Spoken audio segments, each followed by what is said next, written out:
Network, now the largest new media platform on the web, and your #1 source for after-show entertainment. The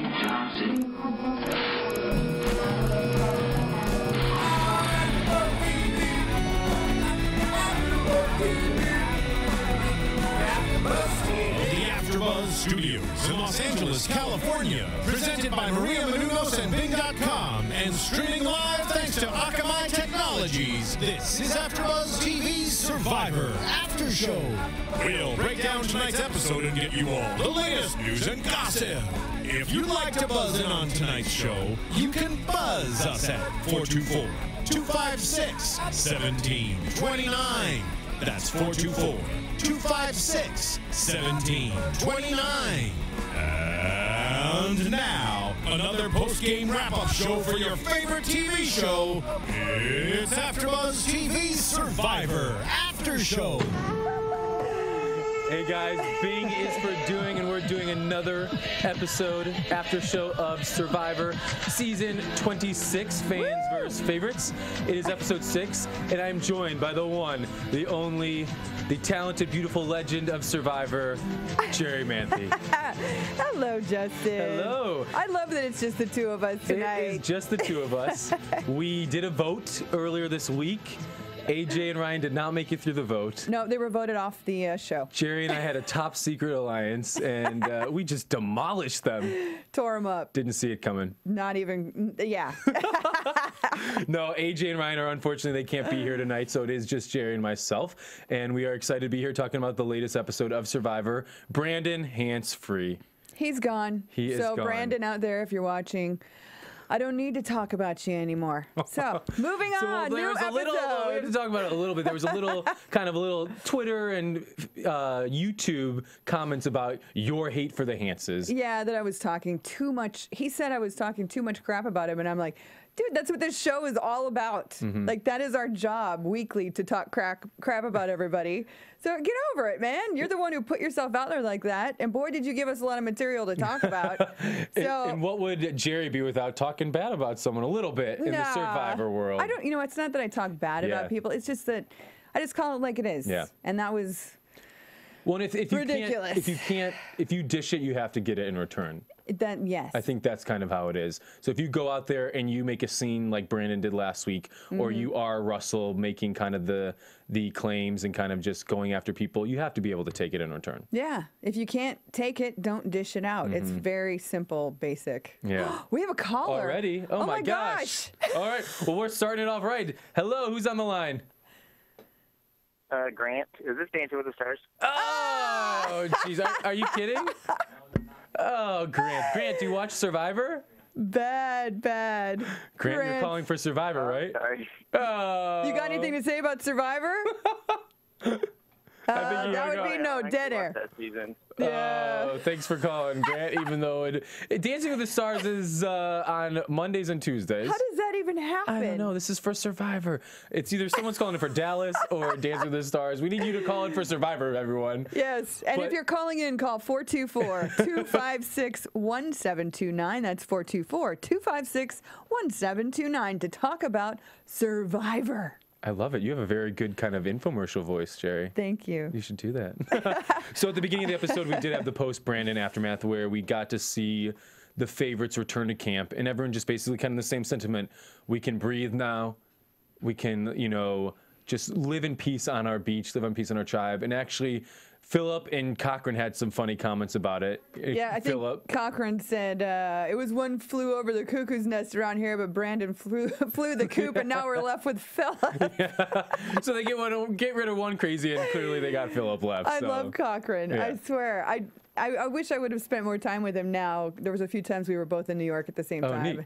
And now I'm really excited to meet him, now that I'm getting to see his I think I forgot on his original season how kind of endearing and kind of relatable and just kind of fun personality that he did have. Yeah. And I think on his season, he was always on the outs. So we're now seeing him kind of in a position of being comfortable and being in power. So I think it's interesting to see his personality, it's the same at the core, but then with a little power, it's more fun to watch him. Yeah, he's very entertaining, and he's always got these great sound bites that sum everything up in a very catchy phrase. Very catchy. So on the fan side, we see Reynold and, basically focus on Reynold, foreshadowing for the episode, basically about the preview last week of an imminent swap coming up. And Reynold basically says, we need to switch things up. And basically what happens when they go to the fake reward challenge, there is a tribal swap. Now, Jerri, let's talk a little bit about this tribal swap. You've actually been involved in a few tribal swaps before. I have. So in your seasons, when obviously there's the idea of a swap coming, do you guys basically know when the swap is going to happen, or is it kind of a surprise? As I recall, they were generally a complete surprise. Yeah. I mean, it's easy when you're watching the show, the way they piece things together, you can see it coming, but when you're out there, you have days where you do absolutely nothing for 24 hours and everybody's like, what's going to happen? And then when it does happen, it always shakes things up. So before it happens, how much strategy or kind of prep it goes into thinking of if there's a swap, what do we do? How much strategizing goes in before the potential and the actuality of a swap happening? Well, the last time I played, we didn't really discuss a swap. We were all just waiting for the merge. And I think that's probably more so the strategy that goes on is like towards what's going to happen when we merge. Not so much when we swap, because that is one of those things that just rarely gets thrown into the mix. Yeah. But we saw that coming. And I will say this, as much as I hate to talk about it, I still have to bring to the attention of the viewers, because I know I saw it, the way Jeff approached people to choose eggs. Was a little strange to me, like why all the eggs weren't in one basket. There was like 2 bowls, and he very clearly went to one group with one bowl, and then the other group with the other bowl. Yeah. I would be interested in going back and kind of watching it again, because we have it on a live stream here, watching it on DVR just to kind of look at that moment a little bit more, because clearly, like you said, there were 2 bowls with different eggs in them. So it's interesting in thinking of, are the eggs randomly put in the bowls? Obviously there's I hope orange so. and purple eggs, right? Are they randomly put in? Jeff has no idea. Or is one bowl completely orange eggs, one bowl completely purple eggs? Or does one bowl have 6 eggs for the fans, and 3 of those eggs are orange and 3 are purple, and then the other one has 8 eggs for the favorites, and 4 are orange and 4 are purple? Who really knows? And I mean, clearly we would never know, because that's part of the production of the show. I think there should have been one big basket with, what is that? 7, how many eggs would that be total? We're doing 14. Math.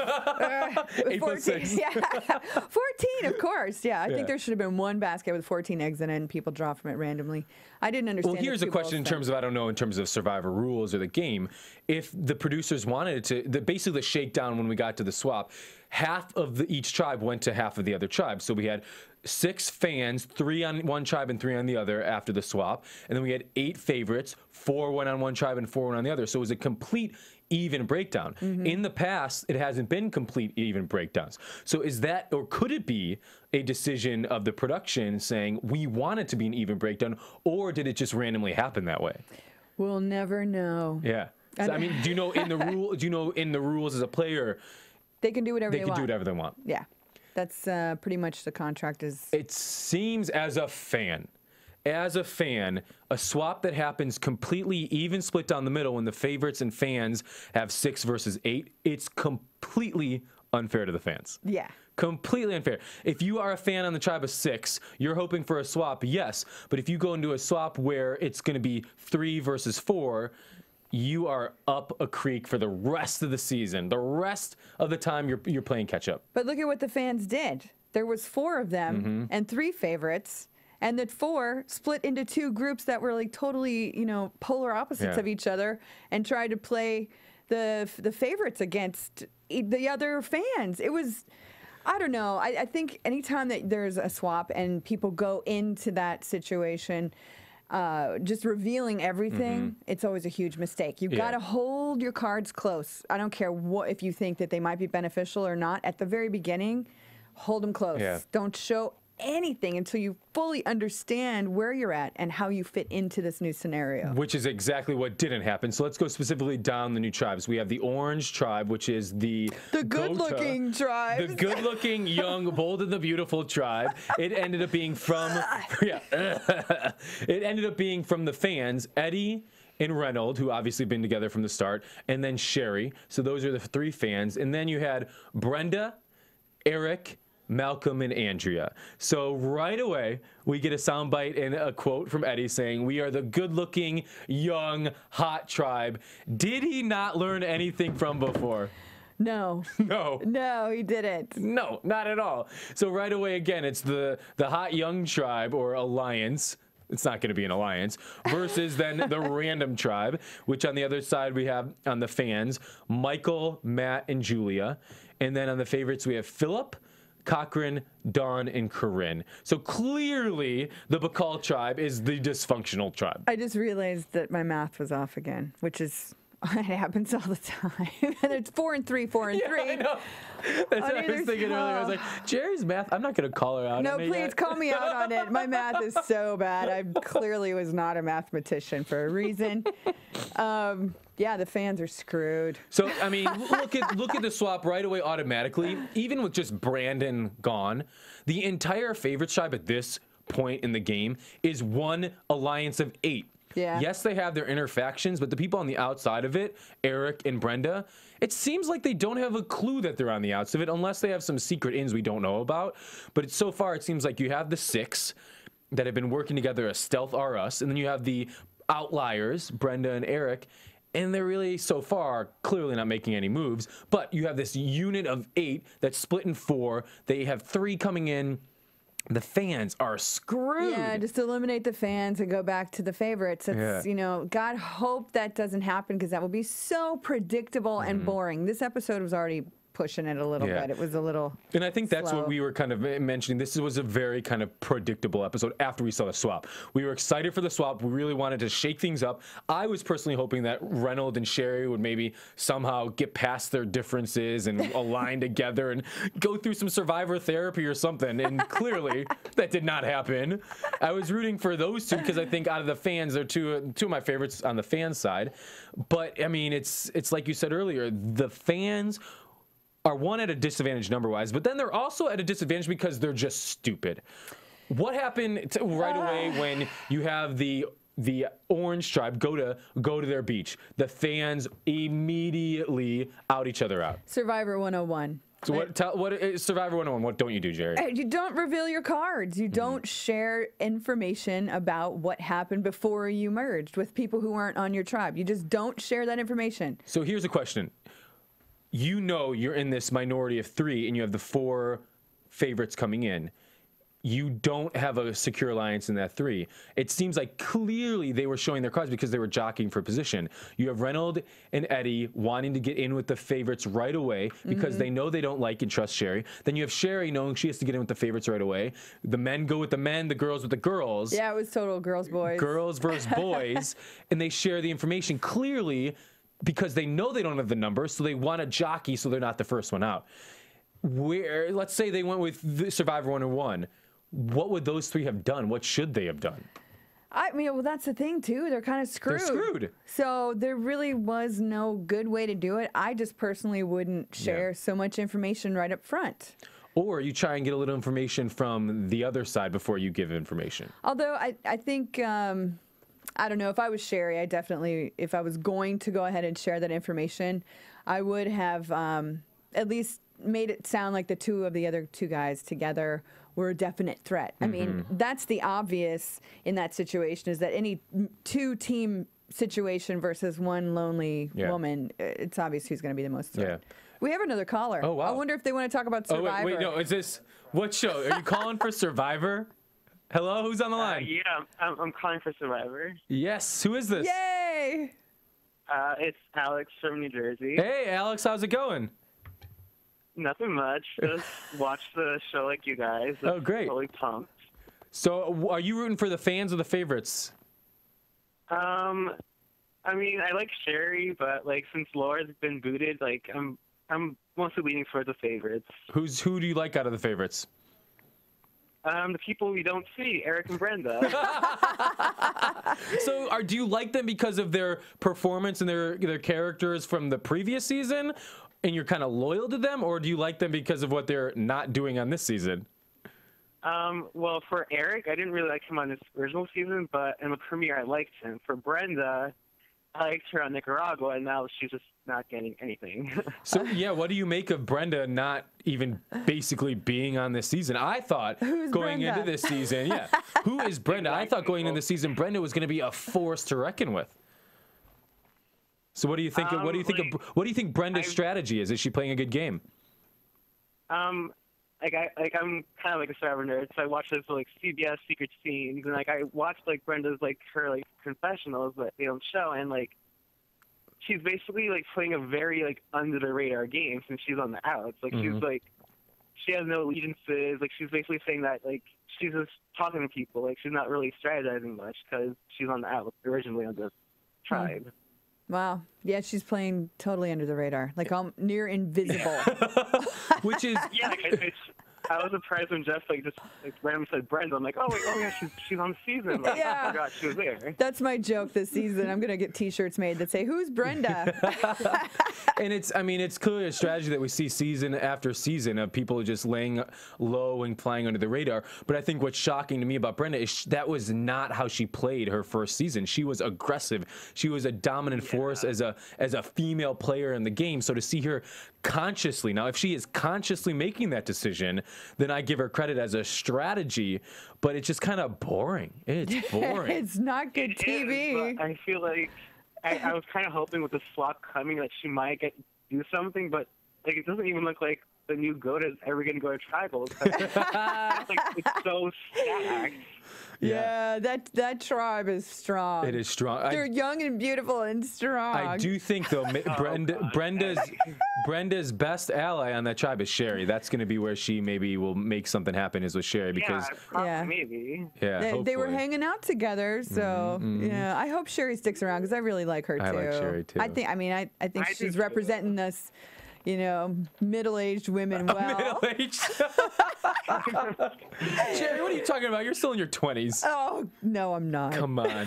So what did you think of tonight's episode specifically? Did you like it? Did you think it was boring? It was boring until Corinne started talking, and Corinne's snarkiness brought it, like, I actually laughed when she was talking in confessional. And I was actually surprised by the boot because I actually thought like Julia was going. We're both really bummed. So bummed. Love Matt. Because they spiked up her airtime. Usually that means if someone invisible pops up on the screen, it's like, oh, they're gone. You are a student of the game. Yeah.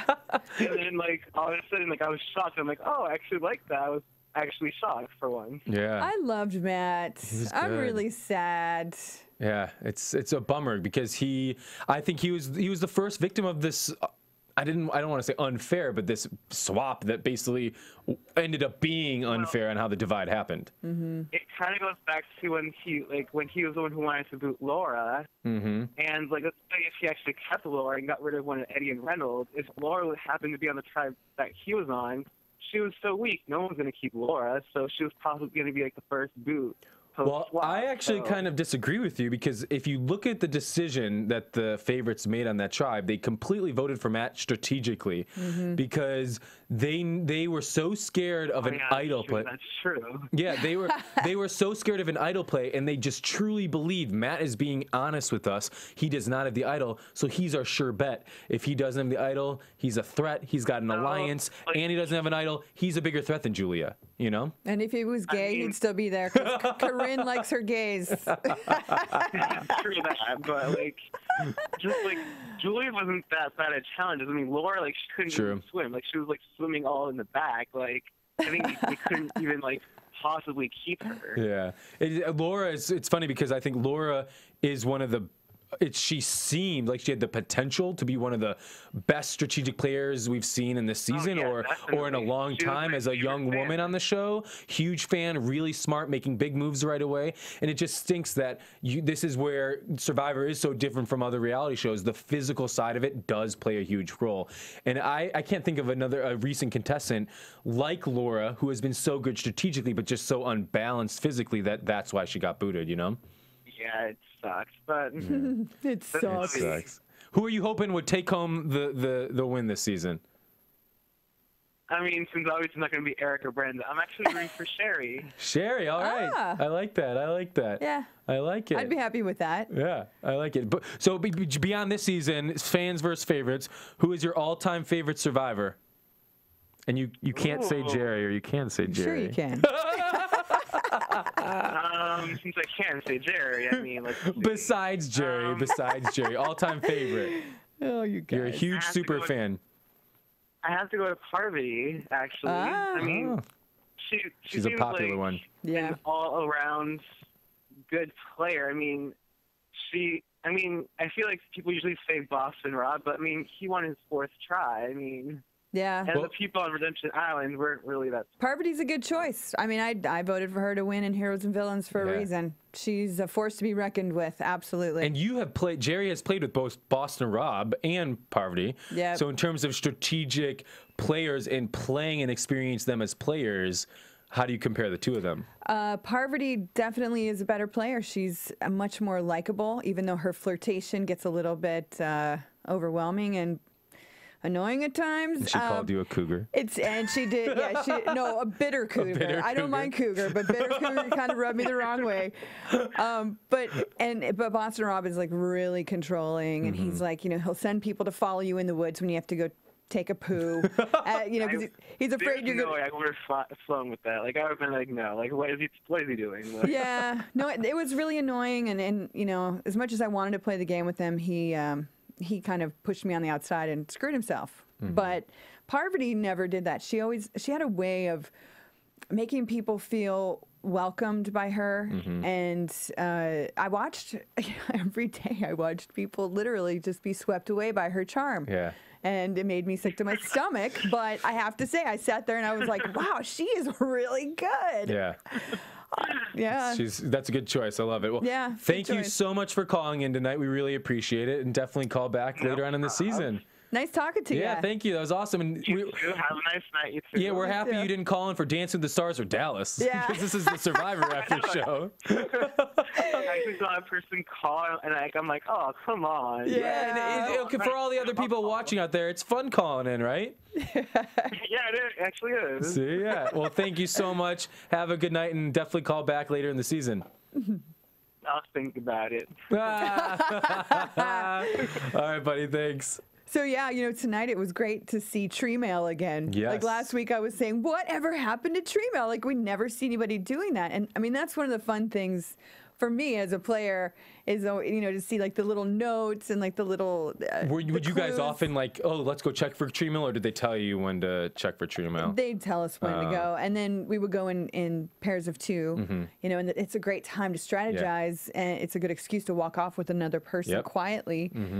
And it just, it's the first time we've seen it. And the Tree Mail wasn't even for a challenge. It was for the fake reward, or the reward that was a swap. Yeah. So kudos to the Tree Mail. I know. I was like, Tree Mail, awesome. I got all excited for them. I'm like, oh my God, there's Tree Mail. Yeah.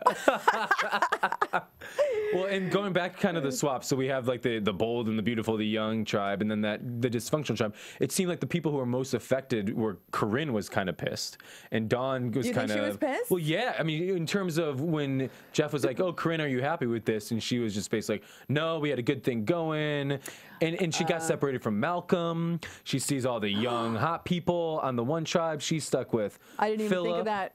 She's stuck with kind of, well, she's got her gay that she kept talking about, that she's so happy she has her gay. And if the tribes were different from the beginning, Matt and Michael would be the guys that she would want to align with. And now just think about it. She knows that Malcolm has an idol. Yes. And she's on the other tribe.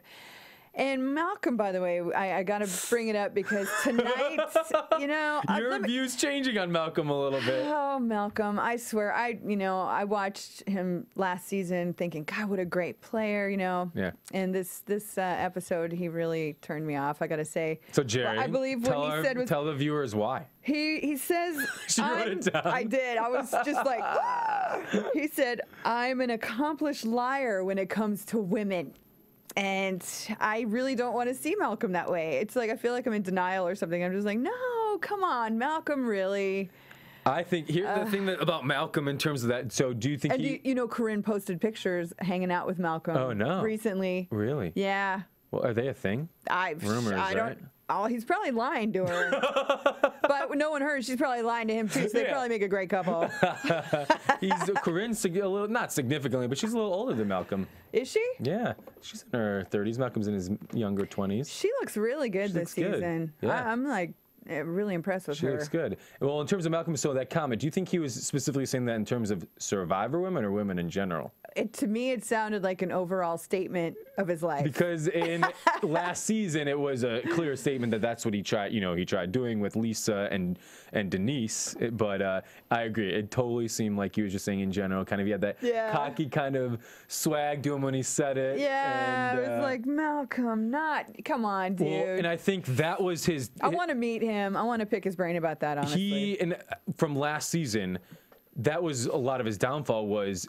Lisa, I remember her saying, like, Malcolm is the guy that will stab you in the back, and then he'll be there at the hospital bringing you flowers the next day. I don't remember. She said something along the lines of that, where it's basically that's his type of personality, where he's the good guy that you trust, but he will make the move, and then when he does make the move, you just want to give him a hug because, oh my gosh, you're Malcolm. Yeah. And that's, I think, what he's talking about in terms of with women, where.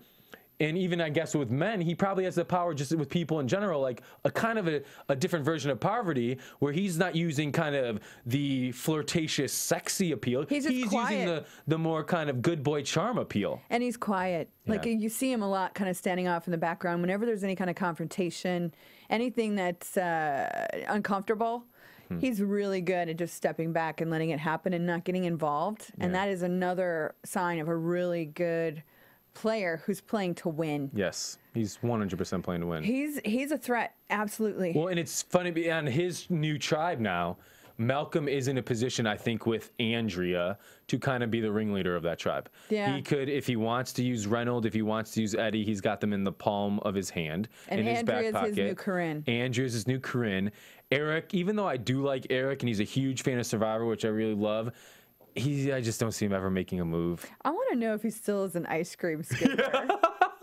I remember like video of him, I think from Michigan, being the ice cream scooper. Yeah, he was like at Baskin Robbins or something. I was like, that's a very odd career choice to put at the bottom of your name on Survivor. I read or saw that he's like selling books on Amazon, like cartoons or something. That's one of the many things he's doing now. Interesting. Look it up. He draws cartoons? I think he's the author of a cartoon book. Wow. Yeah, it's kind of interesting.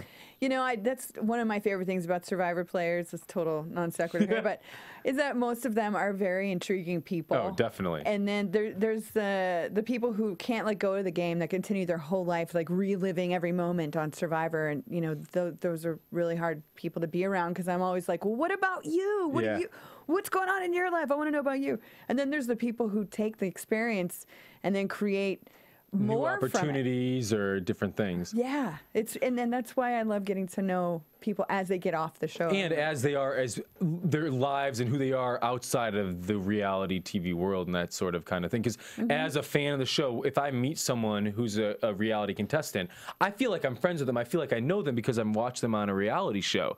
That's only such a small part of their entire life. And it's a very stressful part, a part of their life that's like probably their bad and their good moments, you know, under a microscope. And it also, for me as a viewer who doesn't know them, that's the common ground I can talk to them about. You know, it's like Jerri, I know your Survivor experience. You know, through hosting the show, I've gotten to know other aspects of you.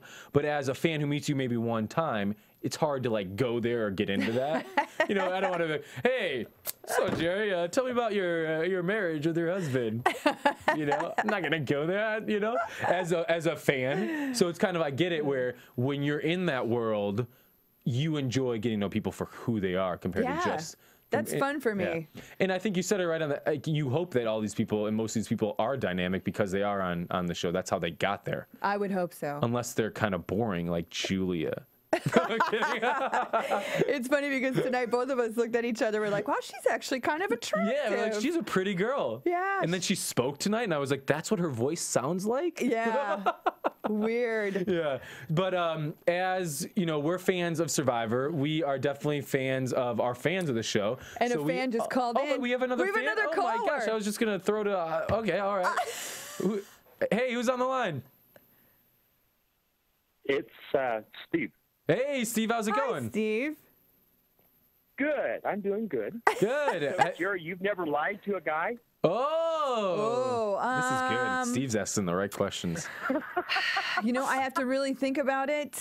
She has. Oh, you can't think that hard. I know better than that. No, I'm serious. Like, I have a very strict policy with myself not to tell lies.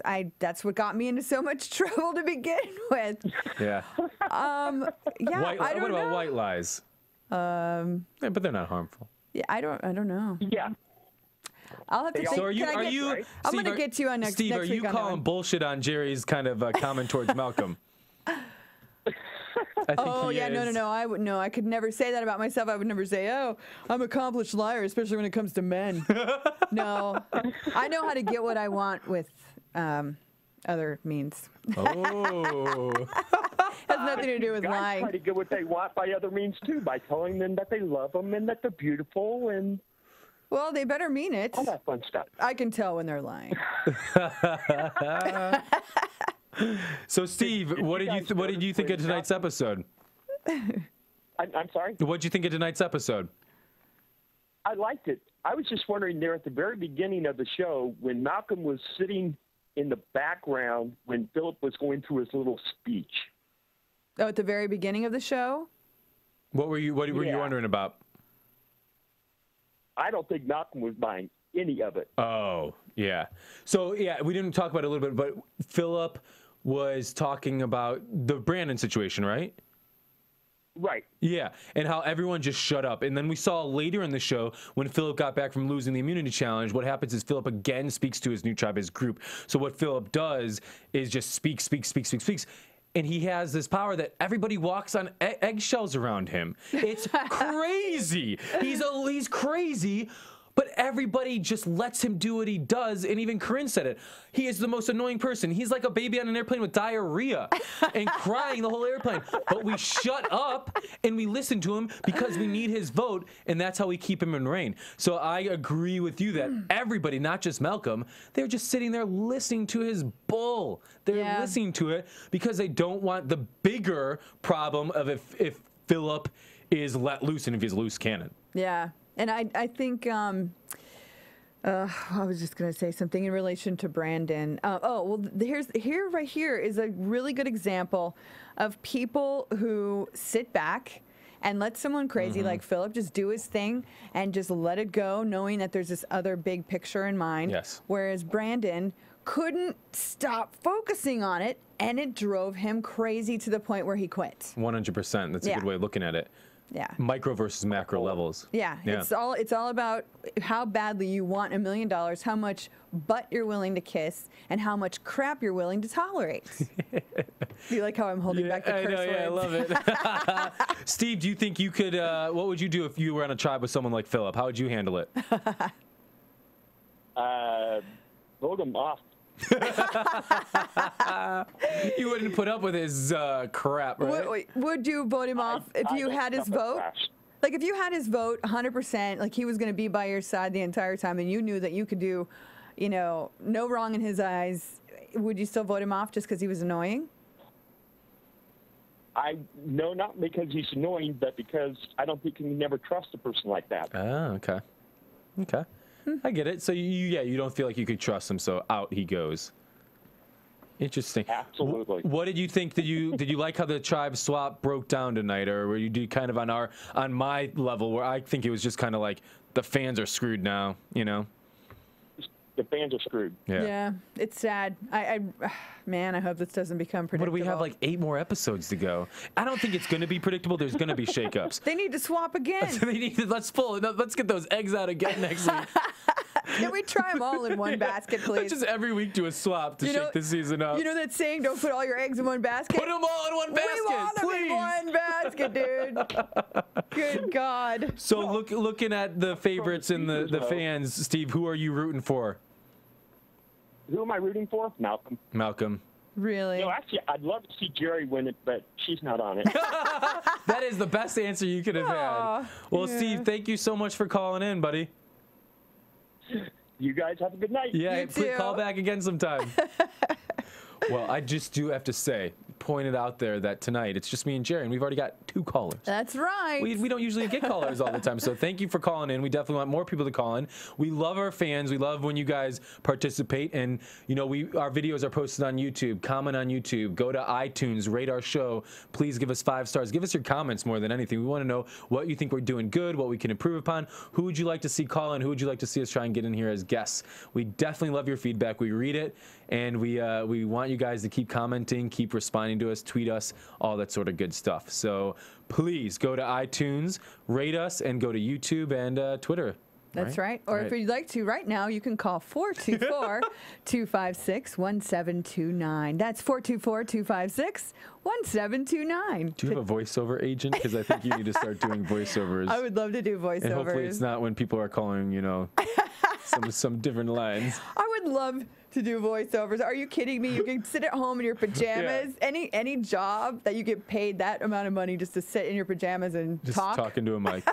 Easy, right? I'm all over it. So immunity challenge, when we saw it right away, you had flashbacks, Sherri. Oh my gosh, I was like, wait, that looks very familiar. It was totally from Heroes and Villains. Heroes and Villains challenge, where it was huge wooden blocks. They're so heavy. How heavy are those things, would you say? Oh, I mean, it took like 4 or 5 people to lift it straight up off the ground. It is that heavy. Wow. So they had to run out in the field 2 at a time, roll these huge, gigantic wooden heavy boxes. Which isn't very hard. That's not hard. If you get a rhythm going. Okay. Yeah. Which the orange, I always, Gota. The Gota tribe got a rhythm right away. Boom, boom, boom, boom. I think there were 8 pieces or eight of them? Something like that. Something like that. Yeah. They basically finished gathering their pieces before the other tribe. The other tribe still had 2 left on the field, and they started putting them together where there was a level of 3 kind of stairs, 3 kind of levels. You had to lift the boxes, the wooden boxes, to spell fans versus favorites on the side of the box. Yeah. So in doing that challenge, you have done that challenge, kind of like from experience. How can you kind of describe what is going on in terms of communication, strength, physical, mental aspects? This challenge is one of those that requires everyone's cooperation, whether that means you are the one directing where the box is going to go, or if you're the one keeping your mouth shut, taking the direction. There cannot be more than one chief in this particular challenge, because the physical part is a given. Mm-hmm. Everybody knows it's tough. Those things are heavy. But when you start trying to put together the puzzle, it's really not that hard. No, it's not hard at all. Hard at all. If you know how to spell, you can put the blocks together. Yeah. It's very simple. Which Julia doesn't know how to spell. We found out tonight. I mean, it was so frustrating to watch that entire tribe just completely implode. Yeah. And there's favorites on there that should know better. It's almost like they gave up.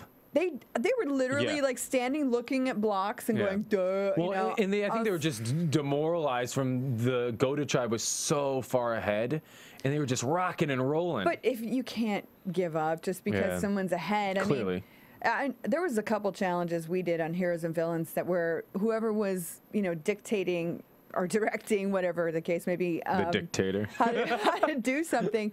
Who, even though the other team was already done and had won, we would still finish it. Oh, that's awesome. Because I would love that. Yeah. And it's the accomplishment. Yeah, you just feel like, okay, we didn't ever give up until it was completely done. That's cool. So when you were talking, kind of when we were watching the show, you were saying how you remember being almost like under the block, and Russell was trying to pick it up and direct it, and it was I mean, I'm not even kidding you. That was one of the challenges where I had a moment where I went, you know what, we could all end up in the hospital. Wow. Because I remember Russell was up on the top block, and it was our last block, and he had to reach down and he doesn't have the longest arms. Let's just point that out.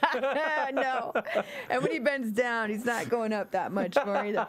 But he was up there just ready to strong arm the box, and I think there was like 4 or 5 of us underneath of it, literally like under it. Like, if it fell, it was going to fall directly down on top of all of us. Yeah. You know, those are the moments in Survivor you go, this is really real. And we even saw that tonight with Reynold. He fell off one of the ledges. And it's high. They're very high up. Yeah, it's high. I mean, the boxes are taller than some of the contestants. Yeah. You know? It's a hardcore challenge. It looks like it. And it looks like those are I love the more of the kind of mental / really physical challenges on Survivor. So it's a good challenge, and clearly Gota won. Yeah. I mean, by a landslide. The young, the strong tribe, which the young, good-looking tribe. The Eddie tribe of the young, good-looking people clearly dominated. I mean, no surprise there. Sending, you know, the Bikal tribe back to camp, upset, and I think Dawn was even kind of crying. She was crying at some point in this episode. Was it then? Is that her thing? I think she's an emotional woman. I missed her first season. I love Dawn. I think she's great. Yeah, she seems like a very nice woman, but she does. She cries a lot. She gets emotionally invested. That's understandable, but yeah. I don't know. I mean, you lost the challenge. Now what? Quit your crying. There's no crying in Survivor. No crying in Survivor. Well, from the previews or the promos, they wanted us to believe that this was going to be Phillip versus Corinne tonight. Yeah, what was that? It was all about Phillip versus Corinne. All the teasers leading up to this episode was like, Phillip's the most annoying person I've ever met in my whole life. He's gone. Then Phillip, Corinne, she's definitely the next one out of here.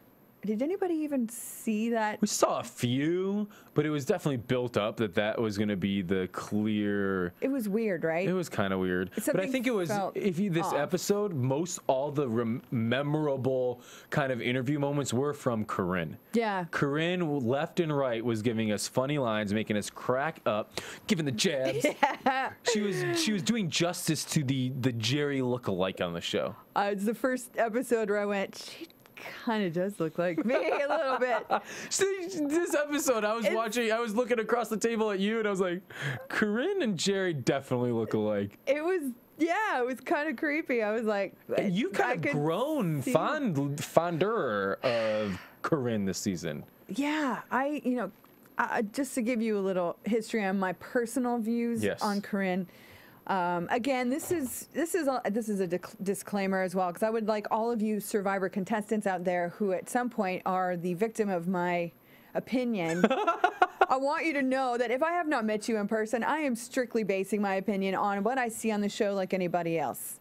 And you're a fan as well as a player. Exactly. I watch the show, I enjoy it, and I get very emotionally involved. Cheers. So, but when I meet you, if you then show me other sides of you that make me realize that maybe I was being a little unfair in my original idea of who you are, then I'm the first one to go, wow, oh my God, that was amazing. I'm so Well, you've never happy. met Corinne. I have not met Corinne. But she's changed your opinion because you feel like you're seeing a different side of her on this season.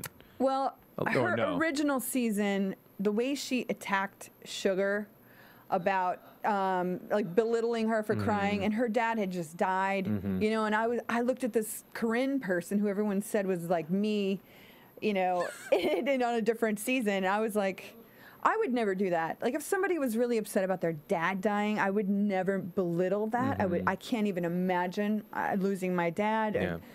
So my opinion of Corinne was very adamant, like, what a bitch. And yeah, I said it. Like, I was just like, I don't want to ever meet her. Like, what kind of mean person is this? But, you know, then I met Sugar, and I kind of understood a little bit more. That is not where I was saying that. No. And not that it has anything to do with her father dying, because that still is a horrific thing that I would never make fun of. But I could understand where she might grate on your nerves a little bit. Okay. I could see that. So now I'm like giving Corinne a clean slate, right? So I'm watching her on this season, and this episode I was like, I I kind of like her. I like her punchlines and her calling out people. And she's stuff. being strategic. She's making the conscious decision of, these are all the things I think. She's but not I'm being not passive gonna about it either. Say this. I'm not going to say this until it's just me and the camera, me and the fans, me and my Survivor time, where I can say whatever I want. But then when she's the one who's saying there and sitting there listening to Phillip after a challenge saying, we're a team, you got to do this, you got to do blah, blah, blah, blah, blah, blah, blah. And break. Yeah, and then, she's Corinne like, smiling. I think one of the best Corinne moments of the episode in terms of strategy-wise was when she pulled Dawn aside and said, listen, Dawn, already 30 minutes onto the beach, Phillip's already talked to Julia about flipping to our side. We don't need anyone to flip. What is it? And she's basically, I can't stand him. I want him off to do it. But he's my number. Yeah. You know, he's my number. I have to say she's being very strategic, and I think she's going to be around to the end. I really do. Ooh. I do. I can see it happening. The tough thing I think Corinne has about her in terms of that works against her in terms of that is I feel like she has that personality that she threatens people, where like she is a strong, good strategic player, and people are threatened by that. I think she has that personality, yes, where it's more kind of abrasive, whereas like a Brenda or an Andrea, when they're acting like Corinne, they come off a little softer and less threatening, whereas Corinne, I feel like, is going to be the one who people look to as, we got to go after Corinne, and she's threatening, and she's a strong woman, she's confident, she's great, she's pretty. She's threatening. I just feel like I like Corinne. I want her to go far. I think she's doing great. She kind of makes people bristle. And that is also another reason why I've kind of grown to like her, because I remember when I had that effect on people. And it was a lot about this, because you go out there, you want to be tough. You want to, you want to let people know that you can handle it and you're a tough girl. And, but what happens when you give off that is sometimes people get freaked out. Yeah, it's true. There is something to be said for allowing yourself to be vulnerable. So maybe if she softens it up a little bit. Maybe she needs a little alone time with Malcolm first. Soften it up. Oh, now they're on different tribes. I know, what are they going to do? Pass hidden idols to each other like JT and Russell? Yeah, that'll never happen. No. So let's talk strategy. Strategically, in terms of, you have the Bikal tribe. There's 3 fans. Clearly, one of the fans is going to go. So it's the question of which fan do we go? For a while, it was Julia. She didn't do well at the challenge. She's weaker, and people just seem to like Matt and Michael better. We liked Matt and Michael. We liked their alliance. They're kind of an odd couple. They've been playing a great game together. And then Cochran was the first one that said, why are we not going after Matt or Michael? They have a duo. They're a tight, outspoken alliance. Why are we going to keep a threatening alliance in the game when we could take one of them? And they were really, really concerned about the hidden immunity idol. The hidden idol, again, playing a role in the game, which is what it's designed to do. I wonder if there's another one hidden on that tribe now. Oh, you think so? Even though, because Malcolm, well, look, Malcolm and Reynold both have the idols on that one tribe. So you're wondering if they would place another one? Yeah, if they got another one hidden at that camp. I kept thinking about that the whole episode. I was like, you guys should be out looking for an idol. Yeah. You don't know. No. I mean, I wouldn't. The way the game goes now, I would never assume anybody has it. I would assume that it's always hidden somewhere. I would never stop looking. Just don't stop looking. You gotta keep looking. Yeah. You gotta keep looking. So Julia obviously went up to Michael and Matt and was like, who are you guys voting? Let's vote together. Let's vote Dawn. And they lied. Okay, sure. We're gonna vote off Julia. So they pitted them against each other. And then it was ultimately down to the favorites. You had Corinne and Phillip, after all the disagreements, agreeing we should go after Matt. And then Dawn and Cochran, well, they wanted Matt too, but it was kind of, there was a little Julia or Matt. It was kind of up in the air. No, I was wrong. It's Phillip and Corinne wanted Julia out. Dawn. Was it? Yeah. They, if I'm remembering, on the beach, that moment on the beach. I know the two of them wanted the same Corinne person. said that she wanted Julia out because she's boring. Remember, we were laughing. Yeah. She's like, she's boring. She's like, she brings nothing to our chief. She's a waste of space. Except a nasally voice. Yeah. So it was Corinne and Phillip. Like, they wanted the Julia that just appeared this episode to be gone. And then Cochran and Dawn wanted Matt to be gone. And it looks like Cochran and Dawn actually called the shot, and they went after Matt. And Matt, unfortunately, sorry, Matt, you're such a good guy. I know. I would love to talk to Matt. Got the boot. Yeah. That really bummed me out too, because I really enjoyed the way he was playing. He was very strategic, and the way he was sitting there taking Phillip's speech, like that whole when Phillip approached the two of them in the shelter, I wanted to throw up. I was just like, really, Phillip? He's like, I think I wrote down something. Stealth are us. He was explaining stealth are us, and he said to Matt something. Oh yeah, you will never make it to the merge, but we will use you whenever we need you for a vote. I was like, did Phillip really? If you want in on this group, what you have to do is when other people come to you and tell you things, you have to just listen, and then you don't do it, and you come to me, and I tell you what to do. Yeah, or he was like, or if I want you to do something, I won't tell you. I'll send someone else to tell you. I'm like, what is he saying? In that moment, though, and Matt was just listening and saying, yes, okay, Phillip, yes. And then his confessional is, Phillip's crazy. But here's the crazy thing. Everyone in their confessional is talking about how crazy Phillip is. But in the game, Phillip is in control of them. Like, they are walking around Phillip as if they can't do anything against Phillip. Eventually, they'll probably go after him. But up until this point in the game, Phillip has been in this crazy, weird, kind of in control. I don't know. But only on Survivor. Phillip crazy, and they're just kind of doing whatever Phillip wants them to do at this point in the game still. Yeah. It baffles my mind. I know. It's only in the game of Survivor that someone like Phillip could be in control. And it's almost a brilliant strategy if you get to the point where, yes, everybody's doing it and keeping Phillip along, and then the flip switches of what Boston Rob did, keep this guy to the end because everybody can't stand him and he'll never win in a vote. Yeah. You know, it's that strategy. If Phillip maybe is one of those players like Russell can always get to the end, but never win. Yeah, I think there's definitely a threat of Phillip doing that. And part of Matt, I feel like it's just bad. There's luck. Luck plays such a huge role in this game. That is a huge thing. Yeah. That most people forget in the game of Survivor. It's not always about strategy. It's not always about how you treat other people. Sometimes it's just luck. And I think specifically the luck, I think the swap is the bad luck for all the fans in this time. I mean, the fan I see going the furthest now is Sherri. I see Sherri getting in with Andrea and Brenda, and I see her kind of going the furthest now. And I think she may be on the side of good luck, if you want to say that. But in terms of luck, I don't know. No. It's sad. I'm kind of bummed for the fan. I'm bummed and I'm kind of pissed because these fans are stupid. I hate watching stupid fans. We did agree that Reynold definitely watched Survivor before he got out there. Gosh, I mean, at least like Reynold, and I mean, they're strategic in a sense. They know how to play the game. Like Matt, Michael, I think even Julia, she was impressed with me. They're not dumb, but just like, I think one of the biggest things is the fact that the fans let Reynold and Eddie become such a faction and become such a different part. I think that was, from earlier, a stupid move. Even if they're on the outs of your alliance, make them feel like they're on the ins. So then when you do have these swaps, you're not going at each other's throats right away. Mm-hmm. Absolutely. It's just a bummer, man. We're supposed to wrap Oh, we're wrapping. All right, let's wrap it up. All right. So, Jerri, predictions. Who do you see going next week? I'm just going to throw it out there and say one of the fans. Oh, shocker. Shocker. Yeah, all right. I'll say Eddie. I don't know. Yeah. But all right, that is our episode for tonight. Thank you guys for checking us out. Make sure to check us out next week, and we will maybe see AJ and Ryan back here. But and we'll guess who might be here next week? Sandra. Sandra. We want Sandra back, so definitely come Sandra. Get Sandra next week. So, Jerri, where can people find you? At Jerri Manthey on Twitter. You can find me on Facebook, Jerri Manthey 2.